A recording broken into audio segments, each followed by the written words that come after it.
In today's video, I am going to tell you how to speak English fluently. I will start today's vlog with two sentences. I like you and I am like you. I like you इसका मतलब आप सब जानते हैं, मैं आपको पसंद करता हूं क्योंकि आप मेरे सब्सक्राइबर हैं, और I am like you क्योंकि भाई मैं भी आपके जैसा हूं। इन दो जुमलों को बोलने का मतलब ये था कि इंग्लिश के में थोड़े से अल्फाज के रद्द बदल के साथ माने बहुत ज्यादा चेंज हो जाते हैं। आज के इस व्लॉग में मैं आप लोगों को इंग्लिश को बेहतर करने के लिए, इंप्रूव करने के लिए, और खास तौर पे स्पोकन इंग्लिश, अगर आप चाहते हैं कि आप इंग्लिश फ्लुएंटली बोलें तो उसके लिए कुछ टिप्स दूंगा जिस पे अमल करके आप 7 दिन या 1 महीने, ये आपके ऊपर है, बहुत आसानी से इंग्लिश फ्लुएंटली बोल सकेंगे। अगर आपने अब तक मेरा चैनल सब्सक्राइब नहीं किया है तो प्लीज मेरा चैनल सब्सक्राइब करें और बेल आइकॉन प्रेस करें। दोस्तों, किसी भी लैंग्वेज के 4 एस्पेक्ट होते हैं। हम बोलते हैं, हम सुनते हैं, हम पढ़ते हैं और हम लिखते हैं।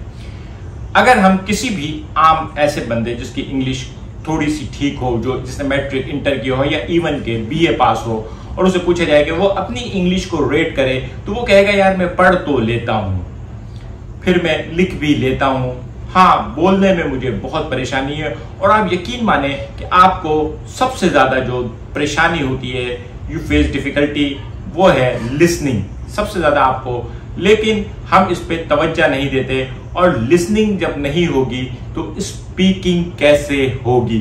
जब आप सवाल को सुन के समझ नहीं पाएंगे कि उसने क्या कहा है, तो आप उसका प्रॉपर जवाब कैसे देंगे? ये एक सवाल है आपके जहनों में। अगर आपको इस सवाल का जवाब चाहिए तो मेरे साथ जुड़े रहिएगा। इस व्लॉग में मैं आपको ऐसी बहुत सारी टिप्स देने जा रहा हूं और बताने जा रहा हूं जिसके जरिए आप यकीनन बहुत ज्यादा कामयाबी हासिल करेंगे। दोस्तों, आप में से अक्सर दोस्त जो हैं उनको थोड़ी बहुत अंग्रेजी आती होगी, या वो बोल पाते होंगे, या वो कुछ बोल भी लेते होंगे कहीं छुप के, लेकिन उनमें कॉन्फिडेंस की कमी है। अगर आप इंग्लिश सीखना चाहते हैं तो सबसे पहली चीज जो है वो ये है कि आपको अपने अंदर इंग्लिश बोलने के लिए कॉन्फिडेंस लाना पड़ेगा। Yes I can do. दोस्तों, आपने कभी गौर किया है, ये जो टूरिस्ट वगैरह के साथ जो ड्राइवर्स टाइप के लोग होते हैं, जो बहुत चीप जॉब कर रहे होते हैं, लेकिन वो बड़े मजे से उनके साथ इंग्लिश में बात कर रहे होते हैं, फॉरेनर्स के साथ, उन्होंने तो कहीं अंग्रेजी भी नहीं सीखी होती। उसकी वजह है उनका कॉन्फिडेंस और उनकी प्रैक्टिस।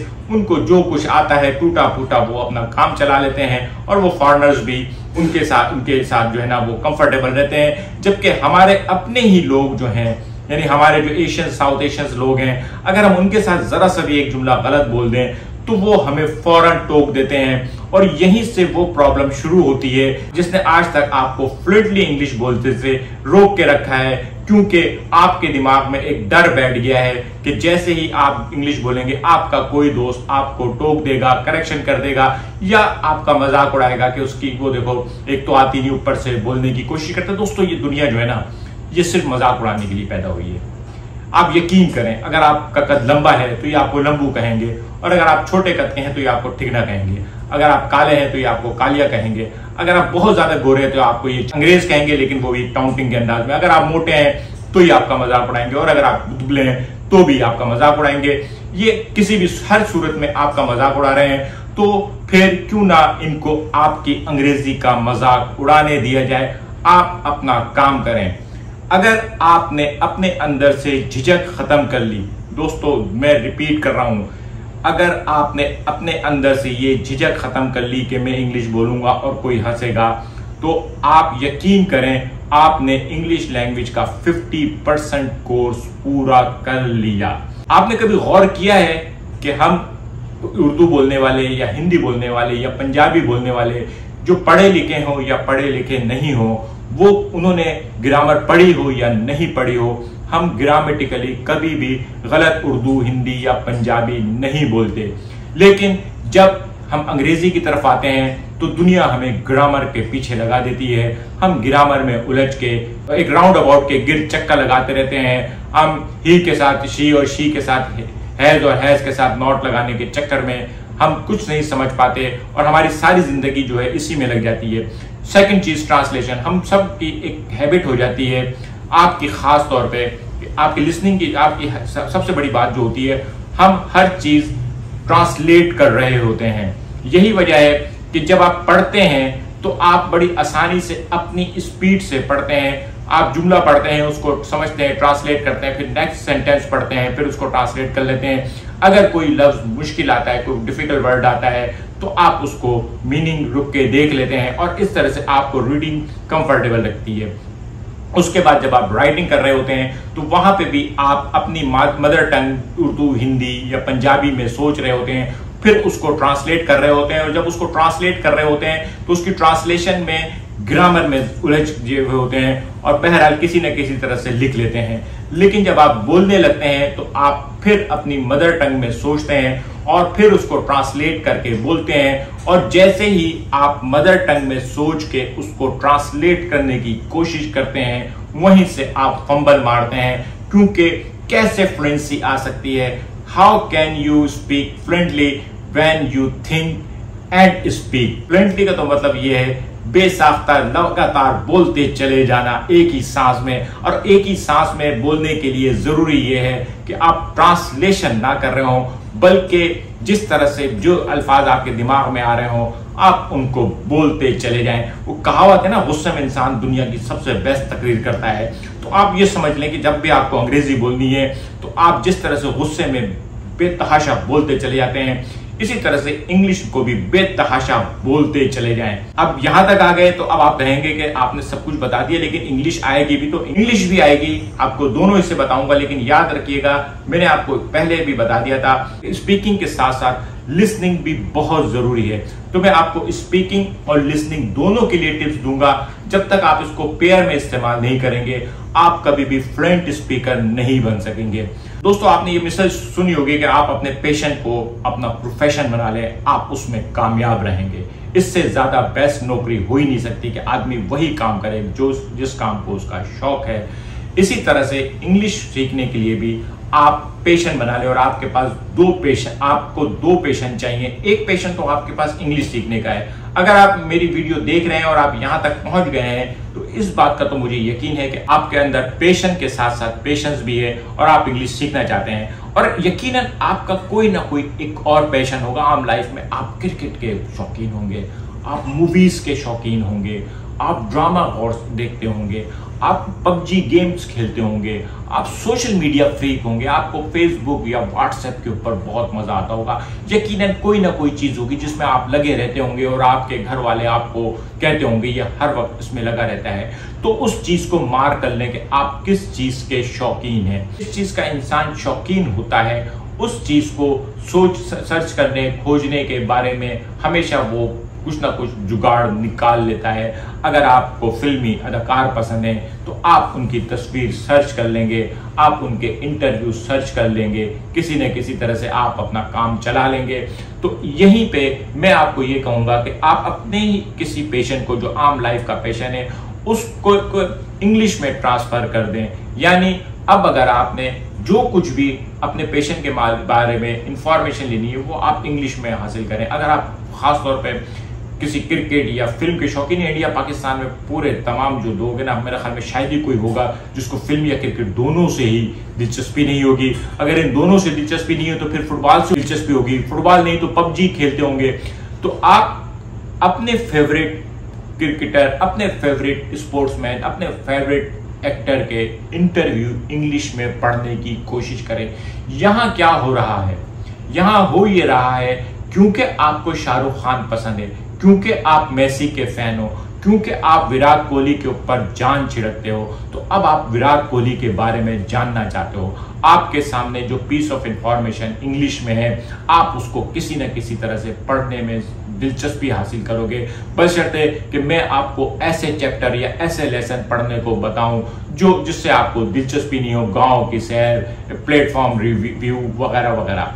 तो आपने क्या करना है, आपने जिस चीज में आपका शौक है, आप उन चीजों की वेबसाइट पे जाएं और उस वेबसाइट पे इंफॉर्मेशन पढ़ें।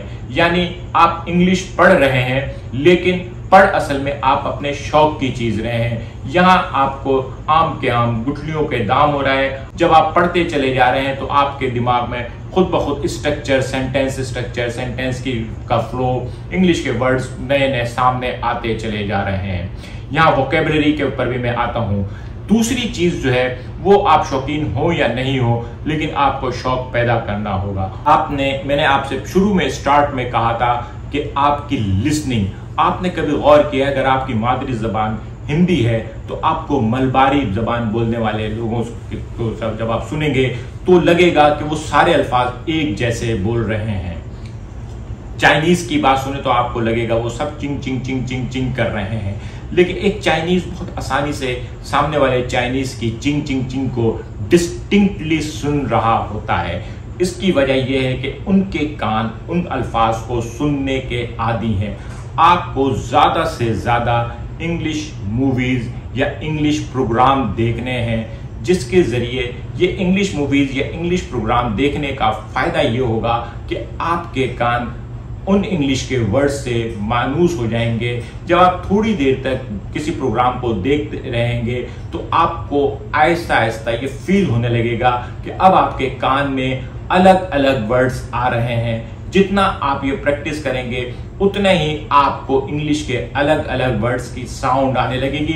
इनिशियली अगर आप कोई एक्शन मूवी देखें तो आपको लगेगा कि सारे अल्फाज मिलकर ये पता नहीं क्या बोल रहे हैं, तेजी से स्पीड में बोल गया है। तो आपको मूवीज देखनी है, इंग्लिश मूवीज देखनी है, आप डॉक्यूमेंट्री देख लें, आप नेशनल ज्योग्राफिक के ऊपर कोई डॉक्यूमेंट्री ले लें। अगर आपको एनिमल्स का शौक है तो आप एनिमल्स पे देख लें। अगर आप कोई एडवेंचर डॉक्यूमेंट्री देखना चाहते हैं तो आप वो देख लें। यानी जो भी चीज आपको पसंद है आप उस चीज को सेलेक्ट करें, लेकिन उसको इंग्लिश में। अच्छा, डॉक्यूमेंट्री का एक और एडेड एडवांटेज ये है कि डॉक्यूमेंट्री की जो इंग्लिश होती है वो आमतौर पर स्टैंडर्ड इंग्लिश होती है और नरेटर बहुत सुकून से बता रहा होता है। क्योंकि नरेटर बहुत सुकून से बता रहा होता है तो उसको सुनना भी आपके लिए आसान होता है, लेकिन साथ में आपको मूवी का तड़का जरूर लगाना है, क्योंकि बहरहाल आपको नरेटर के अंदाज में बोलने वाले बहुत कम लोग मिलेंगे। आम जिंदगी में तो फर्राटे से बोलने वाले लोग मिलेंगे और आपको फर्राटे के साथ भी सीखना है। ये इसके बाद आपने क्या करना है, आपने एक अच्छी अपनी पसंद की इंग्लिश मूवी जिसका हिंदी डब्ड वर्जन दस्तयाब हो वो लेनी है। अब आपने वो हिंदी मूवी जो है ना वो देखनी है। पहले हिंदी में उस फिल्म को अच्छी तरह से समझ लेना है, उसकी कहानी को, कैरेक्टर्स को, क्या चल रहा था। उसके बाद अगेन आपने उस हिंदी मूवी को इंग्लिश में सबटाइटल के साथ देखना है। आपने सबटाइटल के साथ देखते हुए सबटाइटल को पढ़ते चले जाना है और ये देखना है कि क्या आपने जो सबटाइटल पढ़ा है आपको इस सबटाइटल के जरिए फिल्म वैसी ही समझ में आई जैसी ये फिल्म जब आपने इसको हिंदी या उर्दू में देखा था तो उस वक्त समझ में आई थी। यकीनन इनिशियली आपको बहुत मुश्किल लगेगा, लेकिन ये जैसे जैसे आप करते चले जाएंगे आपको ये चीज आसान लगने लगेगी और आपके दिमाग में कहीं ना कहीं अल्फाज का जखीरा जमा हो रहा होगा, बोलने का अंदाज समझ में आ रहा होगा, अल्फाज की प्रोनाउंसिएशन समझ में आ रही होगी, क्योंकि आप इंग्लिश के वर्ड्स को पढ़ भी रहे हैं और साथ ही वो एक्टर जो है वो उन अल्फाज को बोल भी रहा है। तो वहां पे आपके साथ बहुत सारे वर्ड्स होते हैं ना जिनको हमें बोलने में बहुत प्रॉब्लम होती है। एंटरप्रेन्योर बोलने में हम फंस जाते हैं। इस तरह के अल्फाज, बहुत सारे अल्फाज हैं जिनकी हम गलत तरीके से हम बोल रहे होते हैं, साथ साथ आप प्रोनाउंसिएशन भी मिल रही है। ये एक और चीज है जिससे आपकी इंग्लिश की वोकेबलरी तेज हो रही है। लेकिन इंग्लिश की वोकेबलरी तेज ही नहीं करनी, आपने पढ़ना भी है। आपने पढ़ने की वजह से ये फायदा होगा कि आपको बहुत आसानी से जुमला लिखने के स्ट्रक्चर समझ में आ रहे होंगे और आपने कभी भी ग्रामर के पीछे नहीं भागना है। ग्रामर के भी मैं आपको बताऊंगा अगली किसी वीडियो में, मैं इंशाल्लाह आपको डिटेल से ग्रामर भी बताने की कोशिश करूंगा। लेकिन अभी जो मैं आपको कहना चाह रहा हूं कि आपने किक स्टार्ट लेना है। आपको नहीं कोई किताब उठाएं, आप कुछ ना करें, आप सिर्फ अब एक और चीज आगे मैं आपको टिप्स देना चाहूंगा, वो ये कि जब आपको मैंने शुरू से कहा है कि आपने ये सोचना है और आपने इंग्लिश बोलने की प्रैक्टिस करनी है, तो आपने अपने दिमाग में आपके पास जो अल्फाज है उनको हर वक्त तैयार रखना है।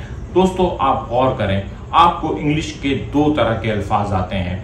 एक वो अल्फाज जो आप खुद इस्तेमाल कर सकते हैं और एक वो अल्फाज जो कोई सामने वाला आपसे के सामने वो यूज करता है। जब आप वो वर्ड पढ़ते हैं तो आपको उसके मीनिंग आते हैं, लेकिन जब आप खुद कभी लिखने बैठते हैं या बोलने लगते हैं तो वो लफ्ज आपके दिमाग में नहीं आ रहा होता। दोस्तों ये एक्टिव और पैसिव मेमोरी है।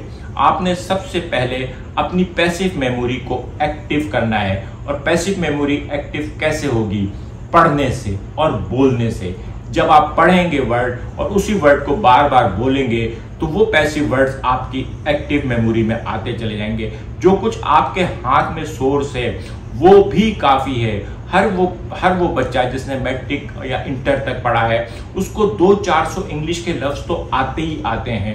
फिर भी मैं अगली वीडियो में आपको इंपॉर्टेंट वर्ड्स के बारे में भी लिस्टें बताऊंगा। पैसिव मेमोरी को आपने एक्टिव करना है, ऊपर लाना है और नई मेमोरी, नई वोकैबुलरी के बारे में दोस्तों मैं आपको एक बात बताऊं, आप कितना भागेंगे।